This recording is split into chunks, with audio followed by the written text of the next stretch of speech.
Queen of the Ring tournament. We're already at the final four. What the hell has even happened? Queen of the Ring and King of the Ring has taken the 16 man/woman tournament format, and instead of saying, hey, let's do 8 matches to get our top 4, I guess to get our top 8, yeah, they just cut like all the matches out. We're already in the top 4, just 4 matches into this tournament, which is crazy. Let's talk about it. Destiny, I think we should go match by match. I think we'll just go in order here. I don't necessarily remember what order these matches happened in. We had 2 on Raw, 2 on SmackDown. Important. Yeah. But but we gotta talk about this, man, because it's so crazy how you went, like you said, you went from 16 down to 4. It's insane. I wonder if they did initially plan for it to be a bunch of one-on-one matches, to be a genuine tournament, but then they're like, oh shit, we're approaching the deadline. Let's cut it down and have it be 4 Fatal 4-Ways. Now, I'm not complaining. These have been some stellar Fatal 4-Ways, so I'm not complaining. And the stories that were told within them were brilliant. Now, this Final 4, not mad at any of them. I think, as you mentioned, we should start with the one that was won by Roxanne Perez. I thought that this one was probably the best story of all of them, especially because her and Liv were in the exact same match, and it was official Judgment Day member/leader versus the woman who wants to join the Judgment Day, and how Liv said, hey, stay out of my way. And then Roxanne was like, well, I'm gonna come out and help you. Girl, that's what I do. I'm here to help. And she did help. She did come out and help. I mean, genuinely. But then she didn't allow Liv to capitalize, and instead she capitalized and walked away with the victory. I thought that it was brilliantly done, and it was beautifully capitalized on backstage. And then, of course, Liv's tantrum afterwards, where she came out and took out Nikki Bella, which is a whole other topic for another episode, by the way. But Liv's crash out after this happened, mwah, chef's kiss. This was brilliantly done. I am not mad, and I absolutely love that Roxanne is in this position to be in the Final 4 of the Queen of the Ring tournament. I would love to see her win. I don't think it's going to happen. I think that I'll save my thoughts for when we move on to the next round and talk about these matchups with Bliss and Asuka and Perez and Cargill. But August, what are you thinking about that first match that happened that Roxanne Perez walked away with the victory? There's a story unfolding in the WWE, and I love it because Triple H likes to book, and we've mentioned this in the past, in terms of he likes to have something happen that seems... Our example of this was Damian Priest and Drew McIntyre, in which they will set up this whole feud way before you even realize, and then when they pull the trigger on the feud, they bring all this other shit to the forefront, and they're like, no, this isn't a random matchup because of an incident at the Rumble. Damian cost Drew this, and this. This is why this match is happening. And then the same thing you look again at with Gunther and Jey Uso. The finals of last year's King of the Ring tournament, maybe it was the finals or the semifinals, but was Gunther Jey Uso. So, they set this up ahead of time. The fact that Roxanne Perez has been on such a streak this year, but it's been a hidden streak, right? And I'm so excited because a year or two from now, they're going to tell this story, and you can mark my words here of, this is the girl who can't quite get the job done. She is on the cusp. She is good enough, but there is something holding her back, and she needs to find out what that is. Longest time spent in a Royal Rumble match, qualified for Elimination Chamber, qualified for Queen of the Ring semifinals, qualified for Women's Money in the Bank. This woman is having the run of her career, and by all rights, she should be overshadowed by the other women in the division. And that's not a knock against her. That's just how she's booked versus how they're booked.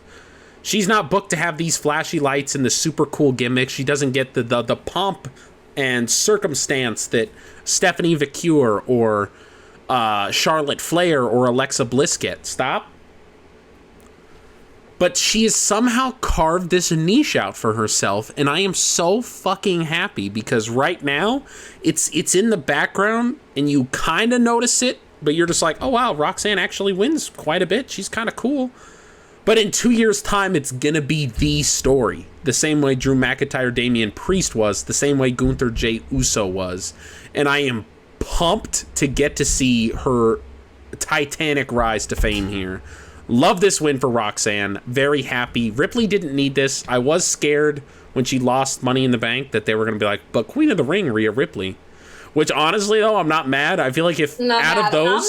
out of those, she should be Queen of the Ring. If she's going to be one of the two, she should be Queen of the Ring. Kyrie just came back from injury. She could have really used a big win here. Liv Morgan also didn't need this win here. I don't think Liv should have been in this fucking tournament. Liv is women's tag team champion. Keep her out of the tournament. Let her focus on the tag team titles. Let her and Nikki Bella. The only reason I'm okay with Morgan being here is because of the story with Perez.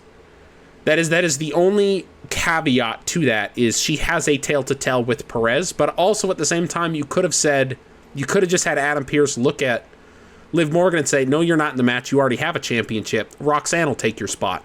And that adds so much more, at least the same amount of fuel to the fire.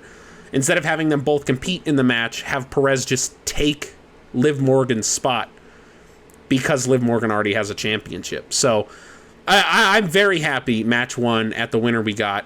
Very surprised as well. I definitely thought this would go to... all three of these other women seemed like safer bets. The woman, big star, possibly returning from injury, coming from injury, a possible big star in the future. Rhea Ripley, the face of the women's division. Hell, the face of just Raw, pretty much.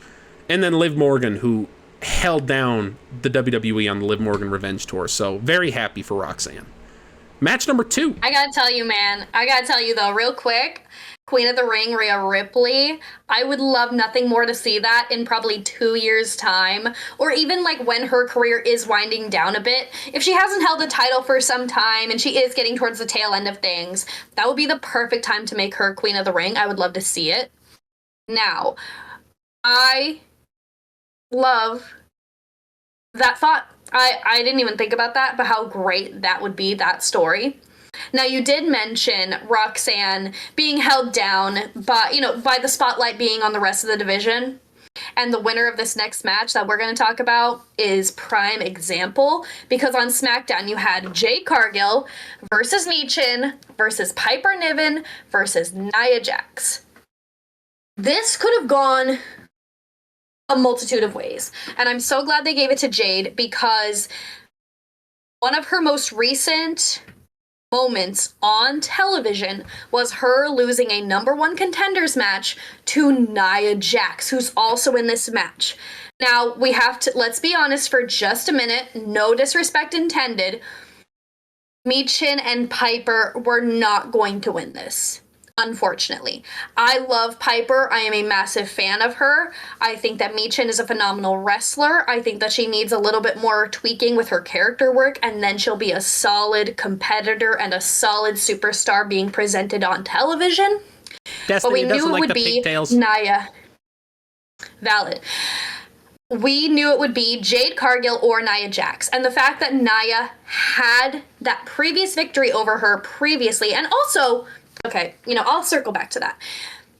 The fact that Nia had a recent victory over Jade just makes it make more sense that Jade was successful in this match, because if you have 2 losses to Nia Jax, you might as well just send her to the back of the line or have her pack it up and go home for a while, because it's just not worth it at that point.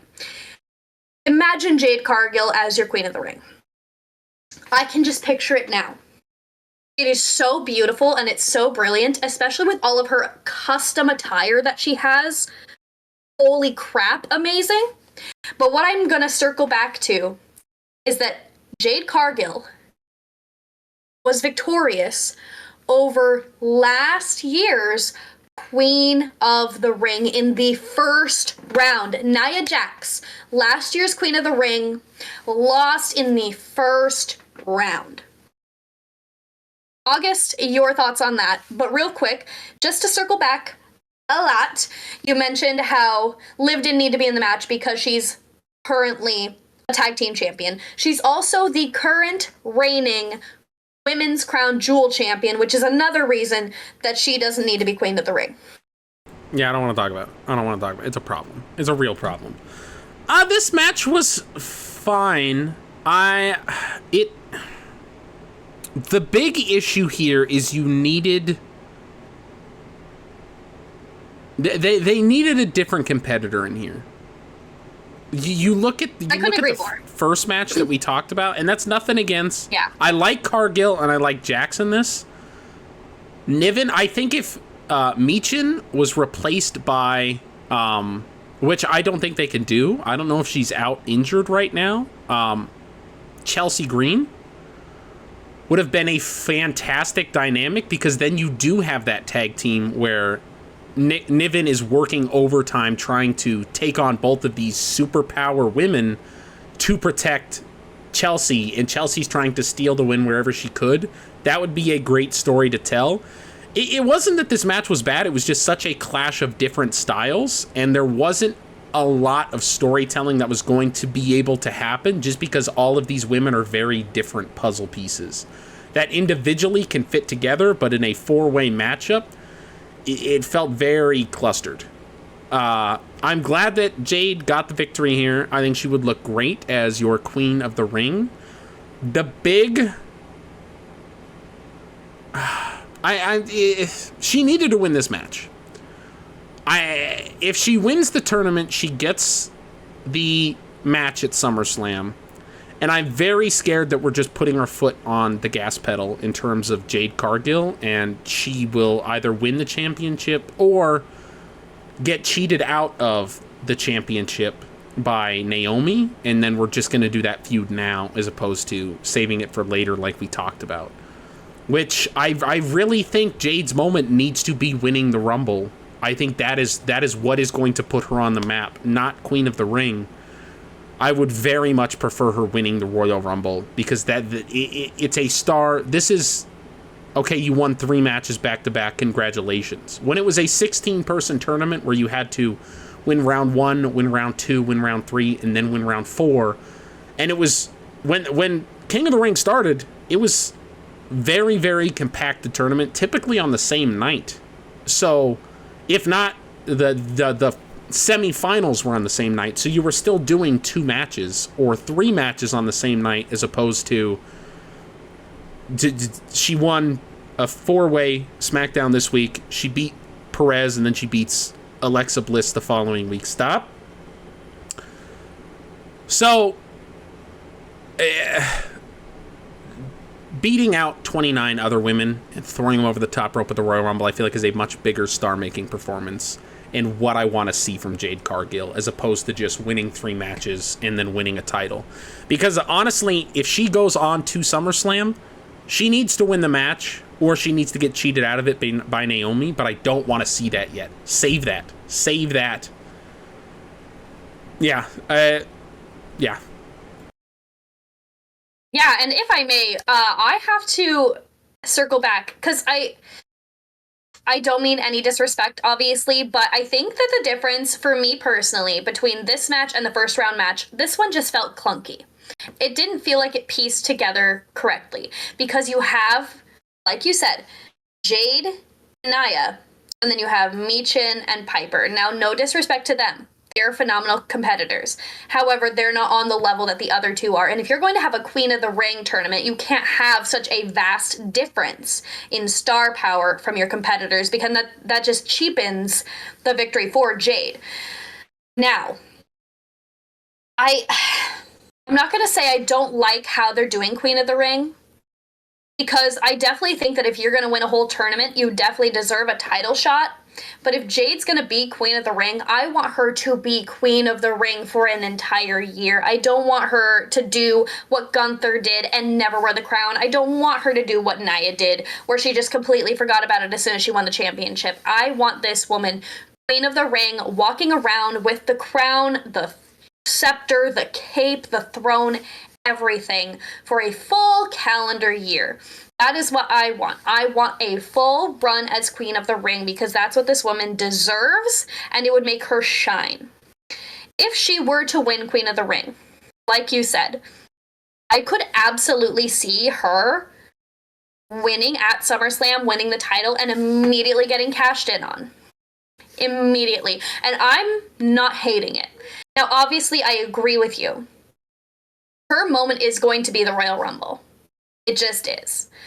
I wonder if we have a situation where she gets injured, which I don't want again. Like, I don't want them to have to fake an injury for her to write her off so she has another triumphant return, especially since that already happened this damn year already. But it would set her up for such a powerful victory in the Royal Rumble if she won the championship, was cashed in on by Naomi, and then Naomi takes her out again. I wouldn't completely hate it. I would hate it from the fact that it would be repetitive, but I would love it from the fact that it would set her up for a Royal Rumble success and a Royal Rumble victory, and a powerful one at that. And then SummerSlam would be Jade and Naomi, and then WrestleMania would be Jade and Bianca, and it would have that cohesiveness to it. I'm ready to watch the roller coaster ride that is this story, whether or not Nia wins. But another one of the favorites, in the eyes of the fans, and probably in the eyes of just the talent in general, the next match, Alexa Bliss was victorious, and now I have kind of thought, oh, maybe it's like a Raw versus SmackDown thing where Raw feels cohesive, SmackDown feels clunky. No. This match was perfection. This match was not clunky. This match was done flawlessly, especially with that ending. August, I'm going to let you go first because I've been talking for quite a bit about this stuff. I'm going to let you take a turn because I want your thoughts on Little Miss Bliss first, and then I will follow your suit. The finish of this match was my favorite of the whole tournament because it's continuing the story we saw between Bliss and Flair leading up to Money in the Bank, where Flair failed to qualify, Bliss did, and Bliss was just like, oh, you're just not quite as good as me, is what she essentially alluded to. And the finish to this... Oh, no, wait, I won't. The finish to this very much felt reminiscent of that. If you're wondering what the finish was and you didn't get to see the show, essentially, I don't remember who Flair had locked in. I think she had Alba Fire in... It was Alba Fire. Yes, and You're then right. Bliss was able to I just can't remember who Bliss pinned. She pinned LeRae. Yeah, as Charlotte had Alba Fire in the figure 8, Bliss was able to hit her finisher. And this is a finish I love a lot where we don't get to see it as frequently, and we used to use it multiple times. And we've actually used it, was it a King of the Ring tournament? Maybe it was just a number 1 contenders match. But it was really interesting because it was actually a 1v1. And it was against Edge and Chris Benoit, where the finals of the match was Benoit locking in his crippler crossface, and Edge was able to lean back and do the roll-up. But instead of kicking out, Benoit trusted in the fact he could crank him back far enough that Edge would tap out, and Edge did tap out as the ref hit 3. So it was like a picture-perfect finish of Edge taps out, but Benoit got the 3 count at the same time. So that was a really cool finish, and I kind of like, it's not really paying homage to that, but it's the same idea. But instead of being a tie game, Bliss was just a little bit better than Flair. And I think the story they're trying to tell is not that Bliss is a little better than Flair, but I think it's the fact that maybe Flair is falling off a little bit. Maybe Flair isn't as good as she used to be, and they've been telling that since WrestleMania. Because they've told the story of Charlotte Flair coming back and winning the title a million times. I don't think she's ever failed at winning the title before. Obviously, she's failed at capturing a championship, but whenever she comes back and does her triumphant return and challenges for a title, she's always won. She's never not triumphantly returned and became champion. It's always been her story that she wins. And this is the first time she lost. And since then, she's kind of falling to her own insanity here. And Miss Bliss in this role, I really, really like.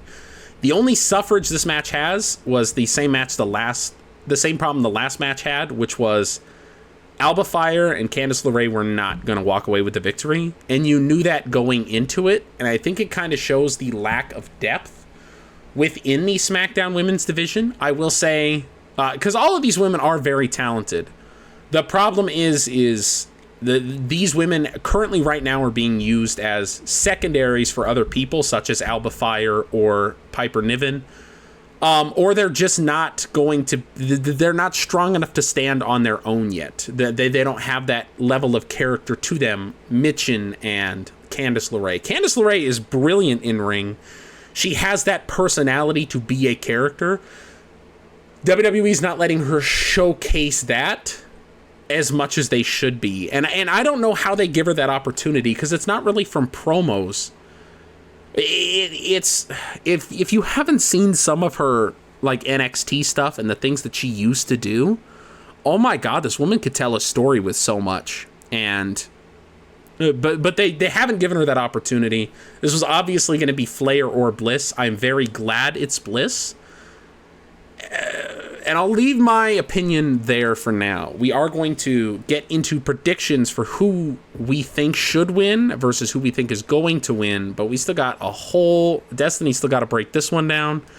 And we got to break a whole nother match down. So Destiny, I will pass it to you. You already covered most of it. I really did want to touch on the fact that there was such a gap between the two competitors, Charlotte Flair and Alexa Bliss, and then Alba Fire and Candice LeRae. Now, no disrespect to them. Like you talked about Candice LeRae, that woman has it all. She is absolutely phenomenal in the ring. She knows how to tell a story. I think that you might be able to kind of touch on this as well if you'd like to or not, but just as theater majors, as performers, as people that have a background in using our voice and learning to project, I think that for me personally, that is the one quality that Candice LeRae does not possess, and maybe it is a confidence thing that she's not confident in her speaking abilities, but it's almost like if her presence was to be defined in a word, it would be she's a whisper. You know, she doesn't come out like in the most structured way. And when she speaks, it's not with the clearest, most confident and powerful voice. She kind of not necessarily whispers, but it's very wispy. And I don't know if anyone's going to know what that means. I just listen to her promos, because this like woman is so talented. She speaks like Liv. If you've ever seen Liv Tyler act, she speaks exactly like Liv Tyler. She doesn't sound like Liv Tyler, but they speak with the same. Oh, bros! I love Liv Tyler. Fucking kills me so much, bros. How dare you? It's amazing. How dare you? But I think that if Candice, just get her angry. And that's when she's her best. That's when she comes out with that passion, with that fire, with that power behind her voice. This woman can do it all. I just want her to be given more opportunities to, and maybe she needs to take a promo class or two just to work on confidence, because as somebody in pageantry, as you guys can tell, I have a powerful voice, and I'm not afraid to yell. I'm not afraid to enunciate, and maybe she needs more enunciation. But also, like, with her entrance as a former dancer, you know, she comes out and she's like, but if she came out like a little bigger, make people see it, don't minimize it. If you're gonna make a choice, commit to it. And maybe that's what she's lacking, is the commitment to her character and the commitment to what she is doing as a character, as a speaker, and as an entrance. That's just personal preference from a performer. Butting in real quick, it is... Yes, please. It is, just touching in particular to this whole Candice LeRae thing, it is a very hard line to walk as a performer in terms of stage presence versus on-camera presence. because when you act on stage, the thing you are taught is you have to be big, you have to be over the top and very dramatic and flail about and be super expressive. When you're on camera and you're very close up, and you could see this in a lot of superstar promos where they're in the ring and they're so good and they're so animated, and you're like, God, this guy, he's working the crowd, he's so good. And then you do a backstage promo where the camera's right there and you're like, this guy is so fucking cheesy. What happened? It's because they're not adjusting their performance correctly. Because when you're in that wide shot and the audience, the camera is essentially in with the audience, you have to perform big and awesome and over the top, because that's the only way the camera and the audience can pick up on that. But when you have those zoom-ins, those close-ups, that is when you really have to dial everything back, because if you are big then, it comes across as cheesy. So if you see Candice LeRae in those backstage moments, in those managerial parts where she's not supposed to be the focus, that is where she excels so fucking well, because she has it drawn in and it feels real. But then, just like Destiny said, when she is in that scenario where she's in front of the wide audience and the camera's way back and the people are looking, and she just seems like a girl in a pair of shoes that are too big for her to fill right now, which she is so much better than that. So it is, as a performer, you have to learn how to walk that line. And a lot of people have the exact opposite problem, where they're too over the top ridiculous when it comes time for those smaller, more subtle moments. I couldn't have said it better myself. August, you nailed it right on the head. Absolutely brilliant. So, back to this match, because we've gone on quite the tangent about, and the reason we went on such a tangent is because we love Candice LeRae. We absolutely adore her, and we want to see more from her. So that is why we are so passionate about this. This is coming from a place of love and support. This is not coming from a place of hatred and wanting to tear her down. This is constructive criticism, if anything, from two performers who have done countless different types of things. Look at this woman. Look at her. This woman is a star. And honestly, you know, you talked about how she thrives in those backstage up-close moments. This woman was one of the greatest, if not the greatest wrestler on the independents, which is a much more up-close and personal, intimate feel. So obviously she was going to thrive in that scenario. And now that she's in the big leagues, she's floundering, and it's not her fault. She's just not used to it, and she needs to have a good adjustment. So I think that it's coming. We just need to see more of her, and she needs to own into it. Back to the match. Alexa Bliss was the right woman to win. We are big fans of Alexa Bliss on the Believe Wrestling podcast, and I myself am Charlotte Flair's biggest fan. I would love to see a Charlotte Flair Queen of the Ring run. However, she definitely doesn't need it because she's already the queen. We all know that. It's a fact, undeniable. But with the story that they're telling between these two, especially with everything that's happened with Alexa, tormenting her and talking to her backstage and wanting to be her friend, and then she qualified for Money in the Bank and Charlotte didn't, and how she would also poke fun at her for that. This is just a beautiful continuation of that story. It's the exact opposite of Nia and Jade, where they're trading victories, and this one is telling the story of a slow descent of the queen and the rise of the goddess, and I'm so excited to see it. As I already said, this was a phenomenal match, the most brilliant finish, and I am excited to see what happens when she goes one-on-one with our next victor, Asuka. Now, August, I'll let you make the call on this one if I go first or you, because I have a lot to say about this match, and I have a lot of opinions. I really kind of like this match. I don't know what it is about Raquel.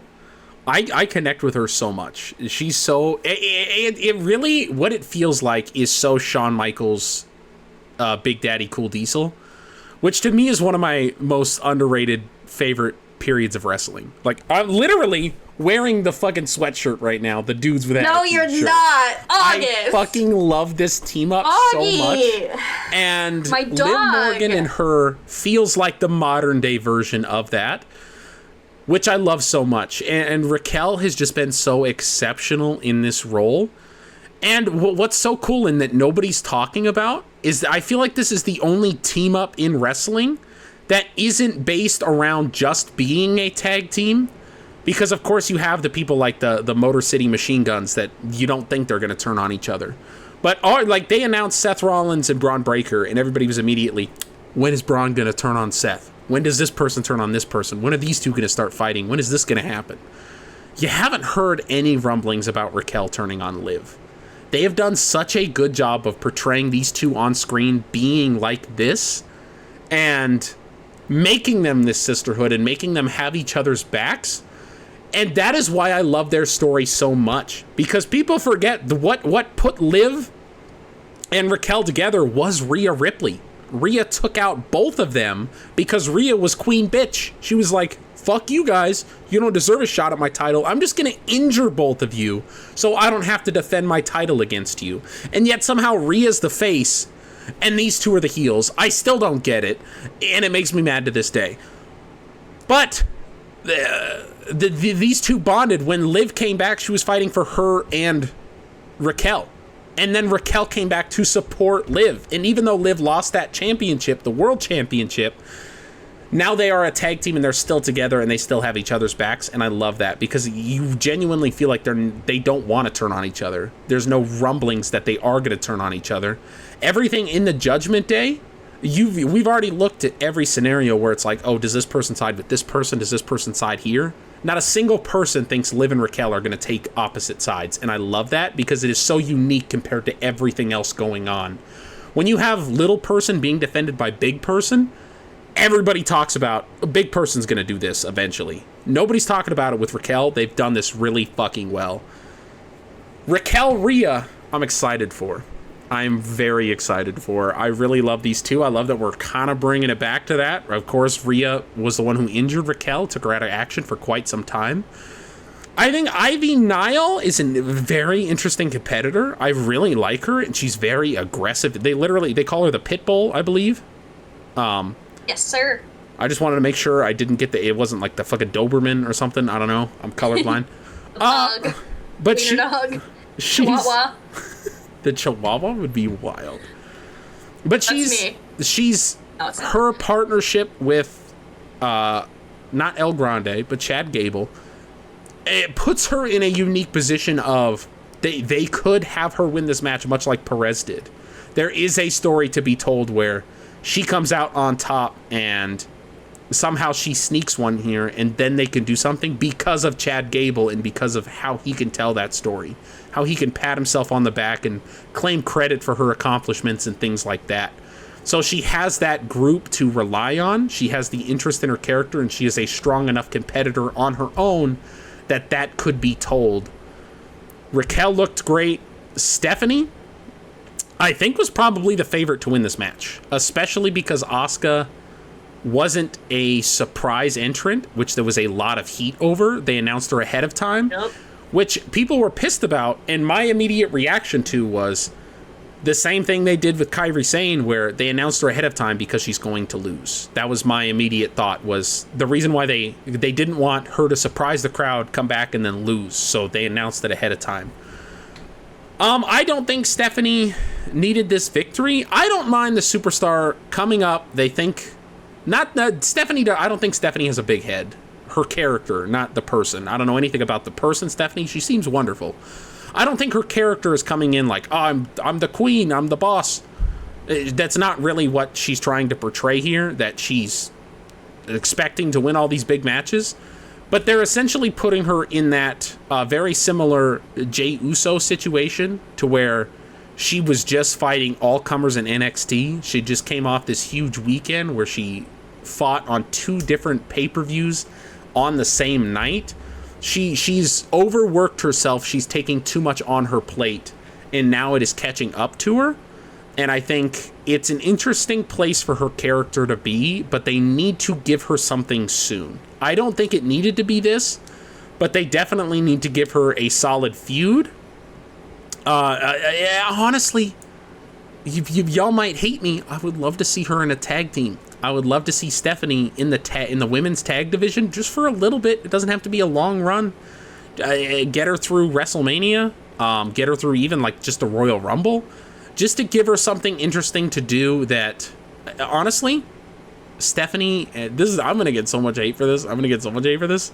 Stephanie and Maxine would be the world's funniest tag team. You could bring up Lola Vice if you wanted to do Lola Vice, and I would not be mad at that at all because I fucking love Lola Vice. But Maxine would be so fucking funny. Maxine and Stephanie's on-screen interactions would be so funny. And why I'm bringing up Maxine is I'm really pissed she wasn't in this tournament because she would have been such an interesting character.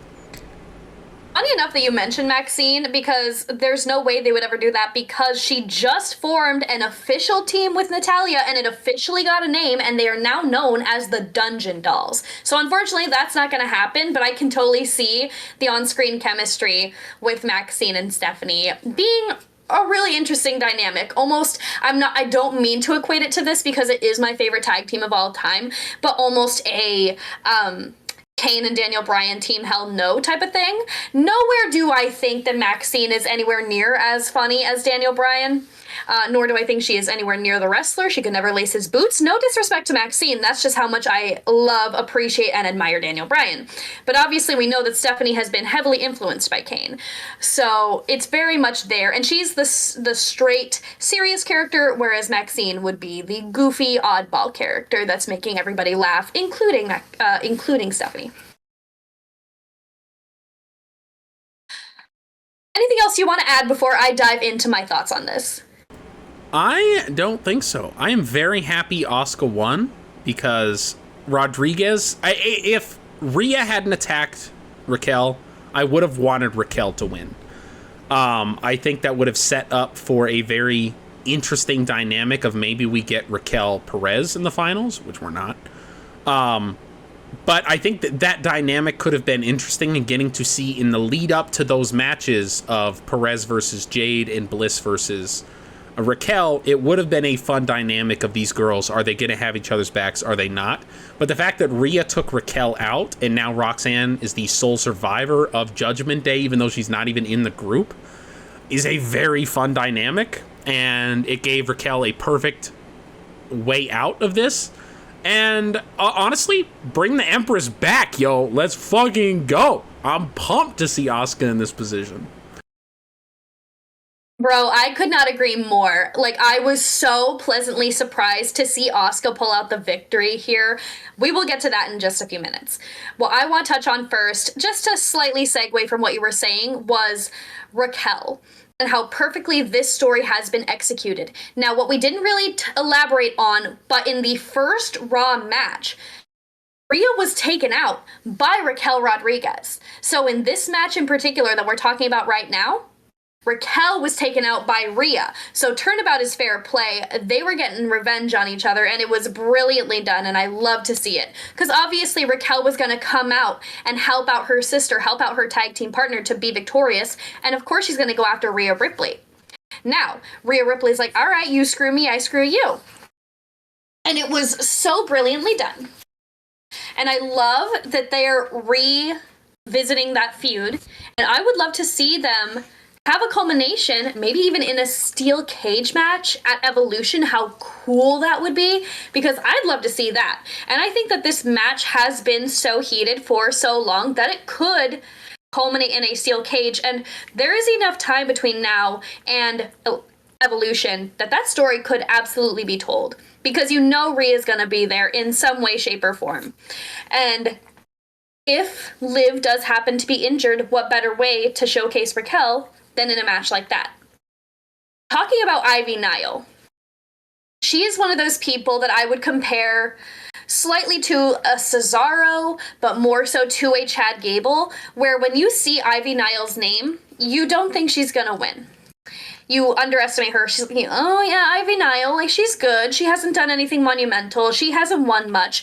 But then as soon as she gets in the damn ring, she reminds you just how damn good she is. And by the end of the match, you will be cheering for her and screaming her name. Ivy Nile is one of the most talented performers on the roster, period. Not the female roster, but the roster overall. This woman gets in there and she just has so much fire within her and so much passion. This woman, I see big things from, because she isn't billed. It's slightly similar to a Roxanne Perez. She's not billed as the next big star. She's not the big up-and-coming thing.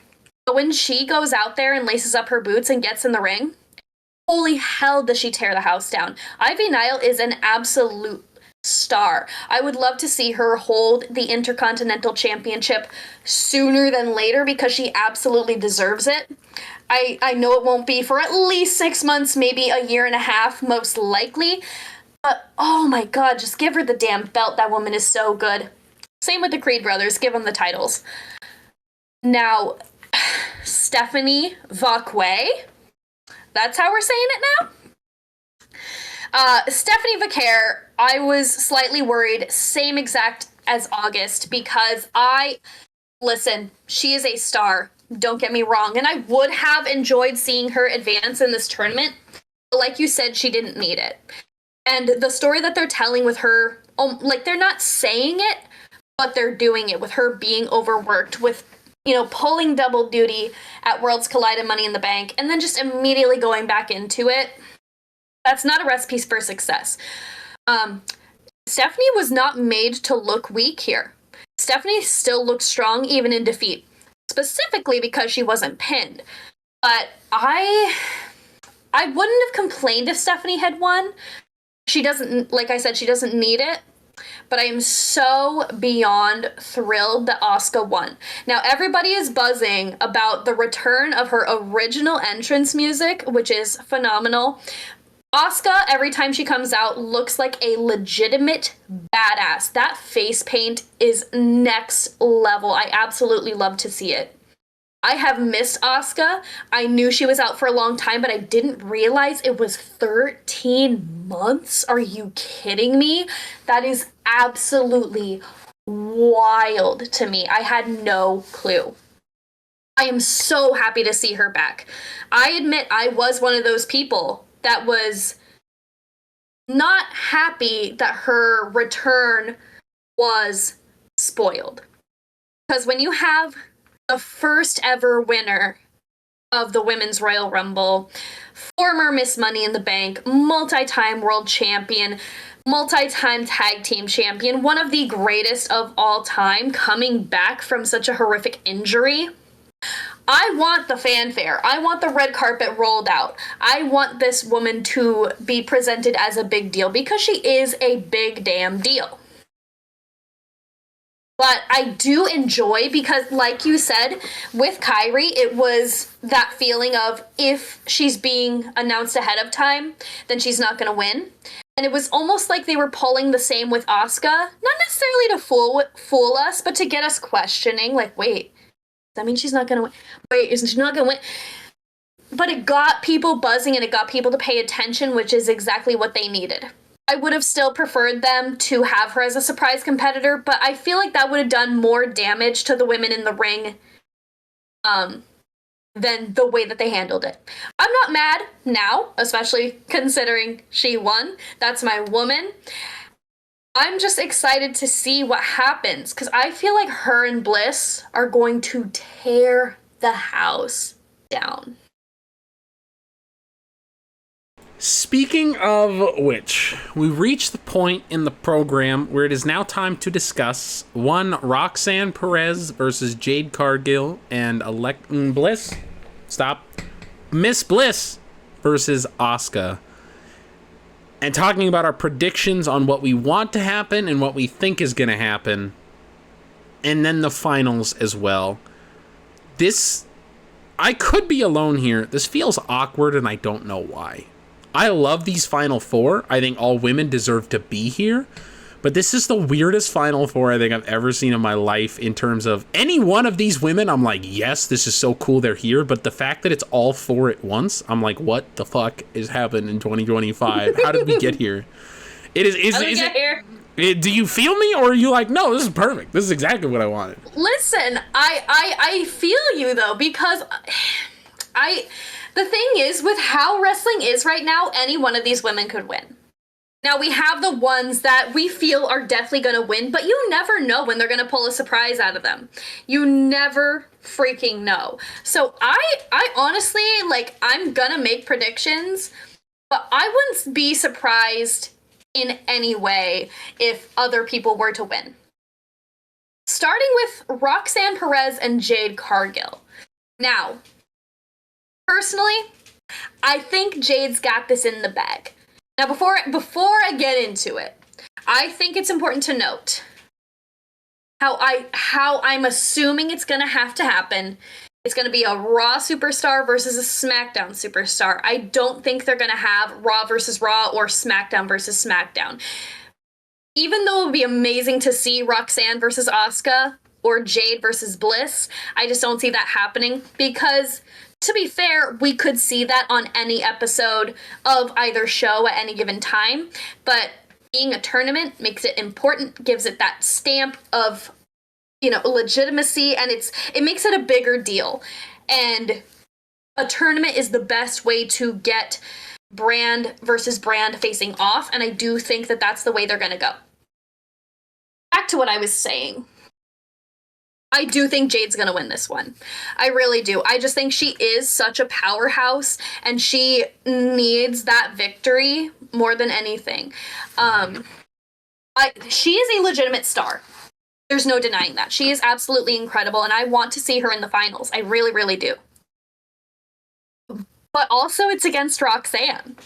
Like, this girl is sneaky. This girl will pull out the victory against anyone and everyone, and she has. This woman qualified for the Elimination Chamber. This woman had a kick-ass showing in the Elimination Chamber. She was first runner-up to Charlotte Flair in the Royal Rumble as a surprise entrant at, number 3? Like, come on.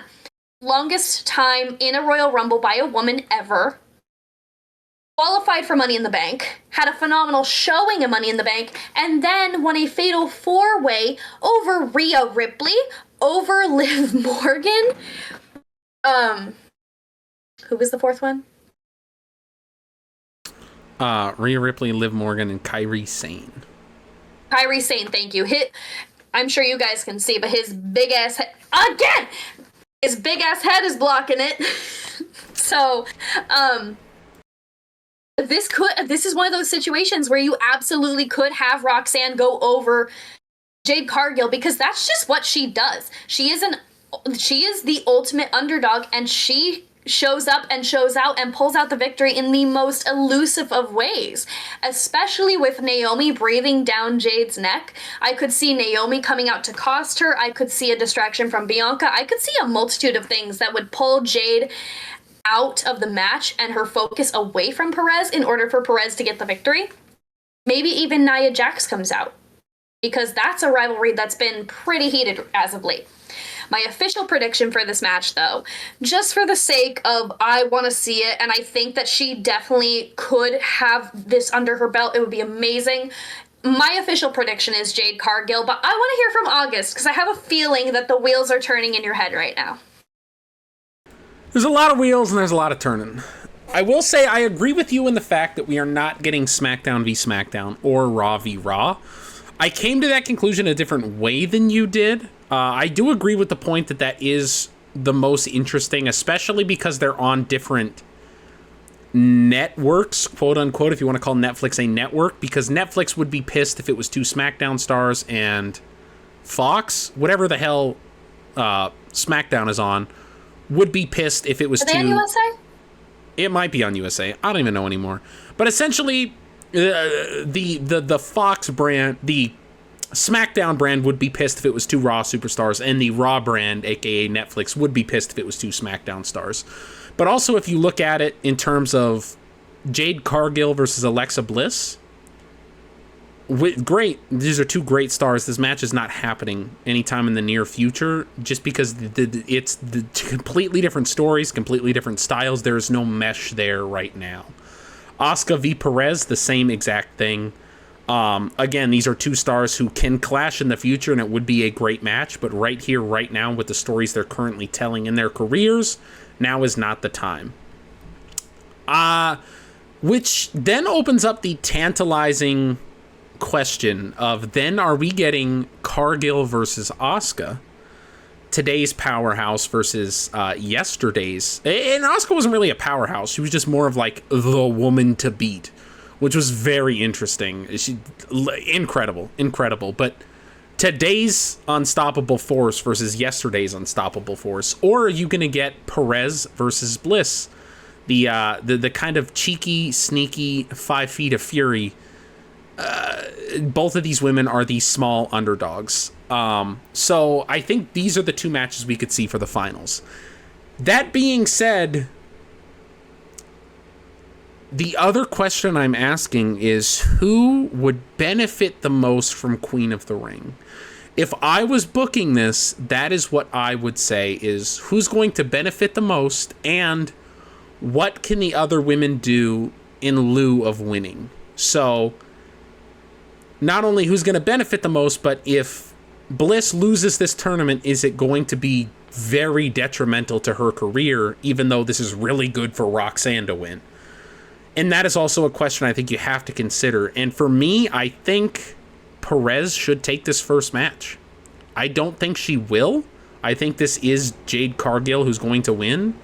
But if I was booking it, Perez, I would have Naomi cost Jade this match. I would have her come down. She cost Jade the match because she is Miss Money in the Bank. She doesn't want Jade Cargill anywhere near that title, because if she is champion, Naomi is scared of Jade. She doesn't want to cash in on Jade. She doesn't want to be around Jade. She doesn't want Jade in the title picture. So if she can take her out beforehand, that is better for Naomi. Good, win-win. And Roxanne is the winner thereof, and she did nothing to earn this victory. She held her own against Jade. She looked good. She looked strong. But when Jade had the match won, Roxanne somehow stole yet another victory and is somehow in the finals of this tournament, which she should not really even be in at this point, which is so funny to me. I would really love to see Perez here and Perez move on in this matchup. And that is my opinion for match 1. I'm loving it. Well, off to match 2, I have to say I am so beyond intrigued by the thought of a Little Miss Bliss as Queen of the Ring. Are you kidding me? How perfect that would be, especially with her being unsuccessful in Money in the Bank. This would be just so wonderful for her, and I would love to see every little bit of it. No matter who wins this match, these two women are going to tear the house down. Alexa Bliss versus Asuka. Are you kidding me? Like, I can't even come up with words to describe it, because you have Little Miss Bliss, who is honestly looking better than ever. She is absolutely shining. She has not missed a step. And you have Asuka coming back. Now, obviously, we've only seen one match out of her since returning from injury. She's looking damn good, I will say that. Asuka is such a powerhouse and a powerful force in the women's division that has been sorely missed. I'm so glad that she's back, because she is bringing so much more legitimacy to the women's division, and she is going to be kicking some major ass in her time now that she's back. I see these two women. I want to see these two women main event whatever show this happens on, because these two are stars. And I'm not picking this woman as my winner because she is the opposite brand of Jade, but I am legitimately picking her as my winner in this match. And I'm going with Asuka, because I think that she has so much to gain in her career, advancing in this tournament and potentially winning it, because she's been gone for so long, and she's not necessarily floundering, but she's been stuck in that mid-card, especially as part of Damage Control. She had a phenomenal run as tag team champion with Kairi, which is phenomenal. Not taking anything away from her. But her work with the Kabuki Warriors, it's kind of held her down just a little bit, even though she's been shining. She's, like, Damage Control with Asuka in it, brilliant. Take my money. Like, I absolutely loved it. She did some of the best work of her career with Damage Control. With that being said, with the silent expansion of damage control, it's time to put Asuka back where she belongs, and that is on top. Because this woman is a main eventer. This woman is a multi-time women's champion. She's, like I said, first ever winner of the Women's Royal Rumble, former Miss Money in the Bank. This woman has done it all, and it's time for her to take her rightful place on the throne, on top. I want to see her advancing in this tournament. Asuka is the one to be victorious in this match, and I would absolutely love to see it. I think it's a perfect way to bring her back. I love how different are, like, you see my points and I see yours, but we always disagree is my favorite thing about us. It's so good. Because I back Bliss all the way in this matchup. And I can't even blame you. Like, how phenomenal is she? So good. In the sense of, this is what I mean by it's an awkward Final Four. I wish, instead of what the matches that we have, I wish it was Asuka versus Cargill and Bliss versus Perez for this round. Yep. I want both of those matches.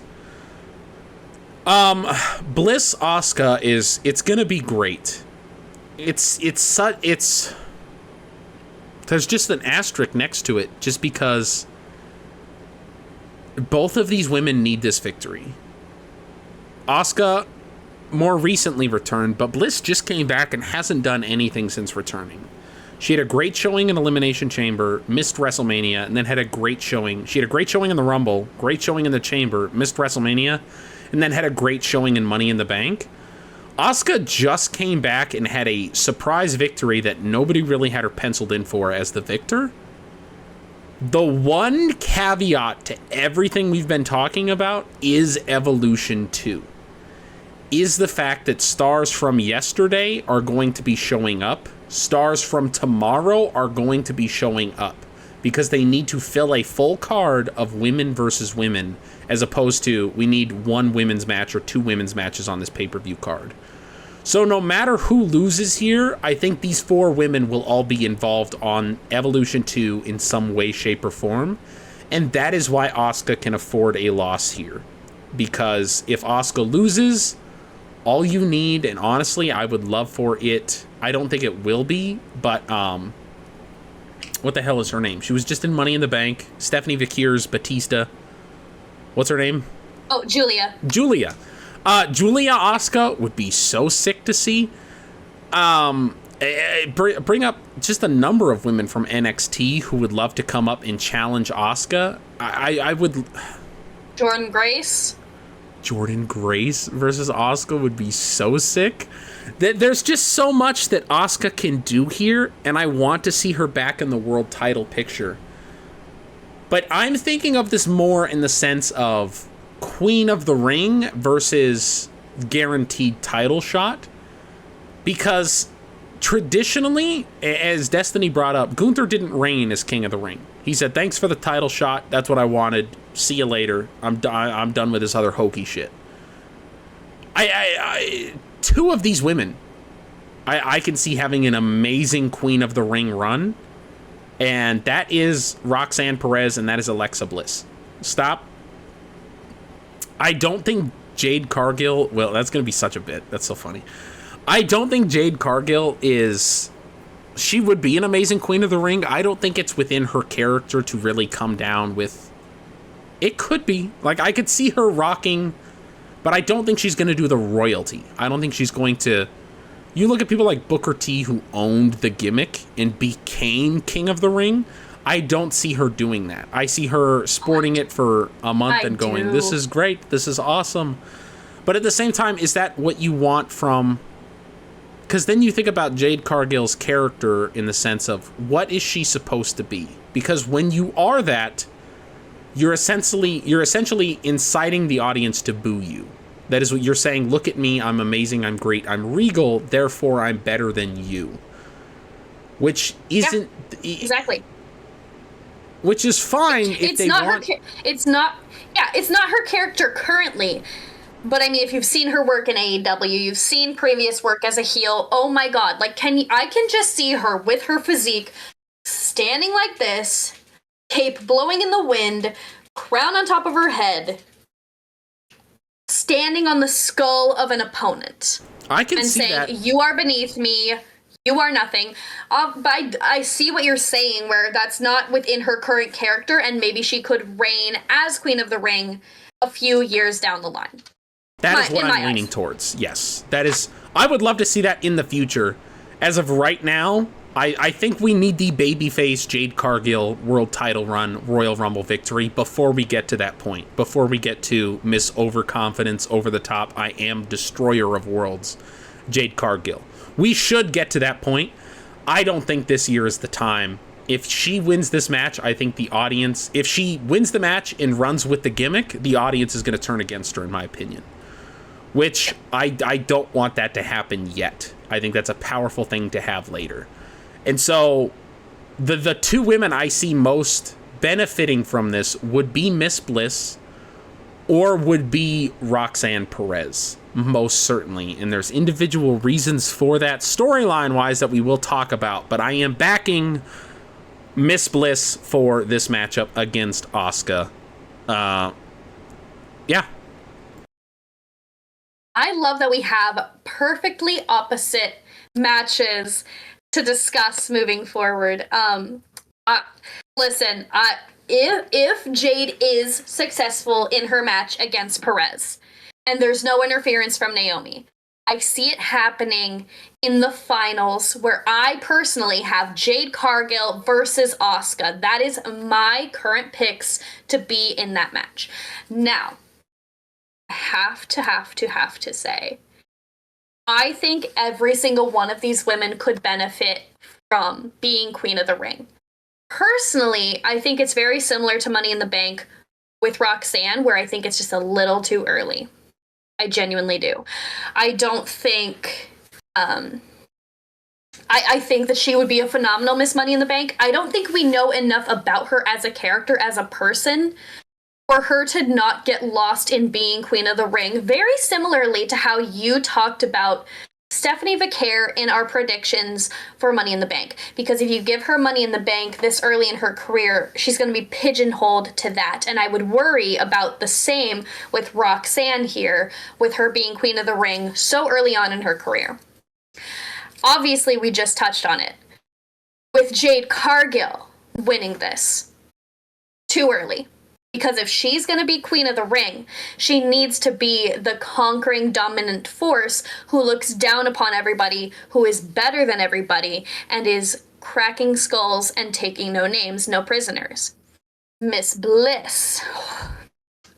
I'm not going to dive in too deep, but oh my gosh, a dark Queen of the Ring reign from Alexa Bliss would be so brilliant.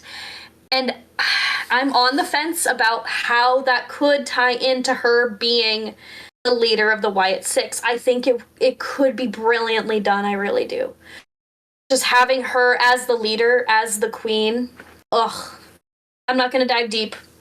I've already rambled enough. But wow. I can just picture it. I can just picture it. But then I get to Asuka. What hasn't this woman done? She hasn't won Queen of the Ring. Now, obviously, this is one of those accolades that she wouldn't need. She doesn't need it.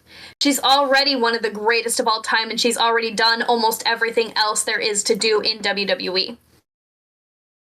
But bringing her back, having her be a dominant force as a singles competitor at the top of the card in the main event scene, that is what I want more than anything, because she is, as I have said time and time again, one of the greatest of all time. My pick to win the Queen of the Ring tournament is none other than the Empress of Tomorrow, Asuka. She has just come in with such a fire, such a passion, and especially with the face paint, I can just see her being just an evil ruler, because she is that solid in her character. She is solidified as a main eventer, as a big name, and a dominant force in the industry all around. I think Asuka is the perfect pick to win the Queen of the Ring tournament, and I want to see her not just win it, but I want to see her embrace it, and I want her coming out doing this, wearing her crown, maybe a cape, probably a scepter. I want to see her whacking people with it. I want to see a return of the green mist. I want it all, and I want it tomorrow, since she's the Empress of Tomorrow. I will say, even though I'm talking now Perez and Bliss, I do think Cargill will beat Perez. I do think Asuka will beat Bliss. And I do think Cargill will beat Asuka in the finals. That is my actual official prediction for what I think is going to happen. Everything I speak of moving forward and previously is my, if I was booking the show, this is what I would do. This is what I would love to see. That is the perspective from what I'm coming from. The reason why I have Perez here, and it's also your way of arguing with me. Yeah, it's our favorite thing to do. The reason why I have Perez and Bliss here is because there's two beautiful stories that come out of this. Because Destiny, I think there's two minute things you're overlooking that I haven't heard you bring up yet. If Miss Bliss becomes Queen of the Ring, Charlotte Flair is going to lose her fucking mind. And Charlotte Flair, the Queen Charlotte Flair, is going to be one-upped her final time by Miss Bliss, and she's going to lose it, and that is going to be one hell of a feud leading up, because we still have a Saturday night's main event, and we still have Evolution 2 after we crown Queen of the Ring. So there are two PLE or PLE style events coming up before we get to SummerSlam, which is insane considering the fact SummerSlam is literally a month and a half away. We got 3 shows in between. So Bliss is going to need a feud in the meantime, and I think for Evolution 2, I think it's Bliss and Charlotte regardless of what happens. I don't think they're going to have Charlotte cost Bliss, because I don't think that's kind of Charlotte's character right now. I think this is a perfect way to tie in how we were speaking about the fact Charlotte said, you're about to see a lot more Ashley Flair in the ring. She's about to be a lot more real. I think this is kind of how she kills off her queen gimmick, is almost a passing of the torch to Miss Bliss, and this would be a really cool way to see her go full bore heel, lose her mind, and just beat the hell out of Bliss because Bliss wins this tournament. The other aspect of this, what I will raise you, is I have been calling Perez essentially the second coming of Edge. Yes, Edge won I love it. King of the Ring in 2001.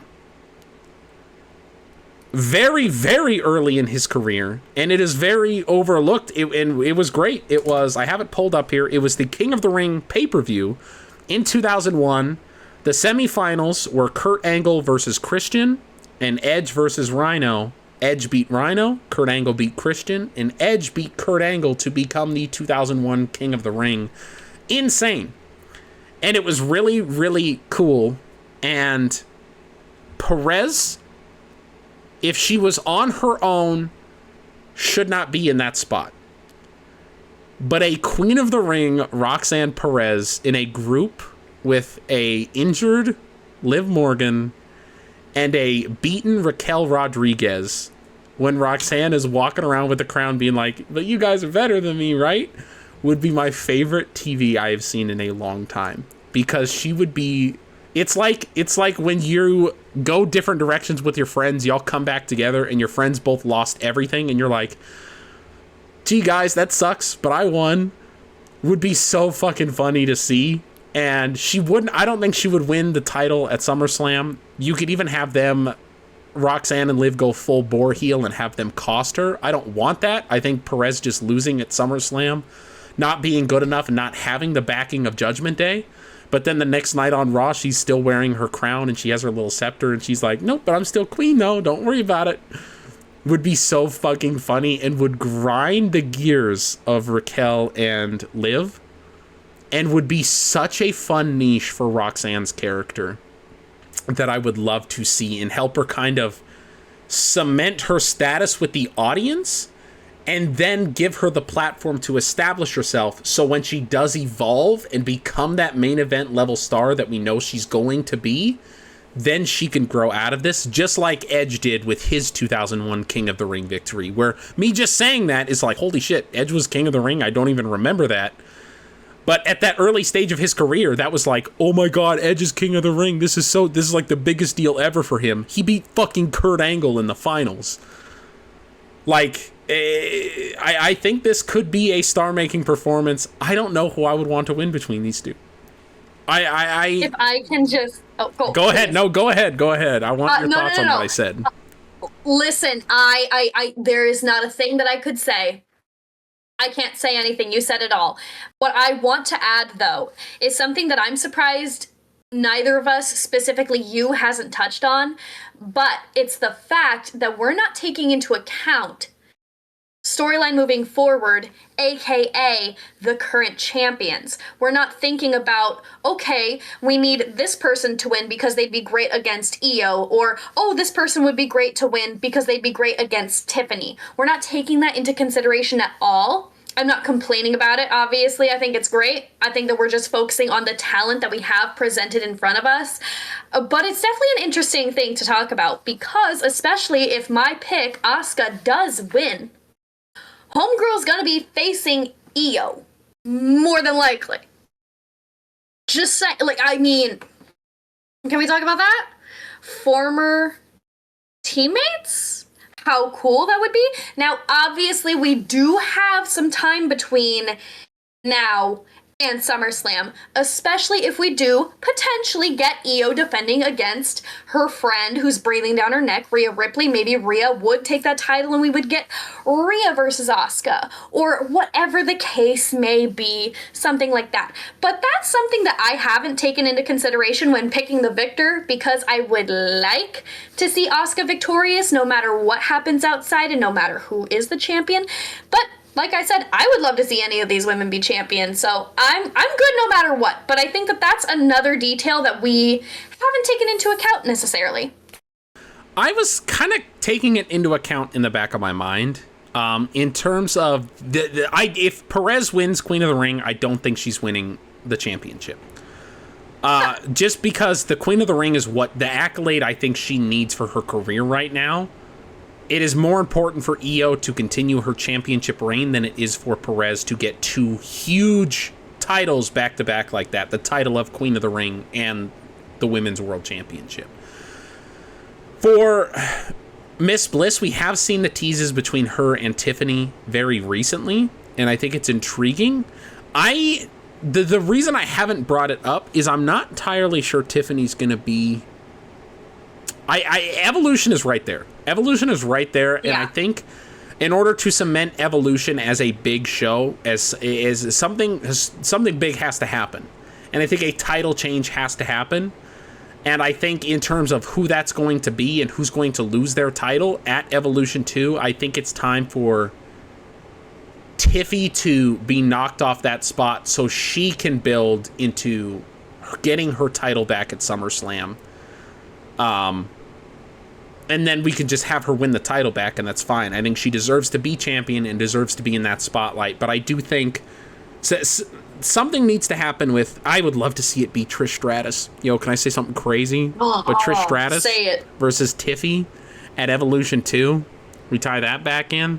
She has crazy. Trish Stratus wins the title. My God. And then Tiffy gets that win back. Oh my God. And then it's beautiful. It's gorgeous. Because then Tiffy has a win over Trish Stratus. Trish Stratus is now a 7-time... I think she's a 6-time women's champion. She's already 7. She's an 8-time. But we've been saying that she's a 7-time champion for the last 20 years. And now all of a sudden we're just going to switch it up. We're all of a sudden, after 20 years, going to say 8? I'm not going to get used to that. But then again, we do have the Road Dogg and Mr. Ass, who came back, and they're like, you're, so used to them saying you're whatever time tag team champions of the world, and they came back in 2014 and won another one. So, I mean, if they can do it, Trishy can do it. Now, something else that we touched on, we mentioned Jade potentially winning. Seeds have also been laid for her and Tiffy. So, if we want to take that into consideration, I could also see that happening. I'm not necessarily mad at it, but like I said, if she wins Queen of the Ring, I want it to be a dominating, skull-crushing type of stomp on anyone in her path type of reign as Queen of the Ring, and I want it done correctly. I don't see Tiffy losing the title yet, but I'm also like, I also wouldn't be surprised. I don't know. I'm excited to see how this plays out. What the hell has Tiffany been doing?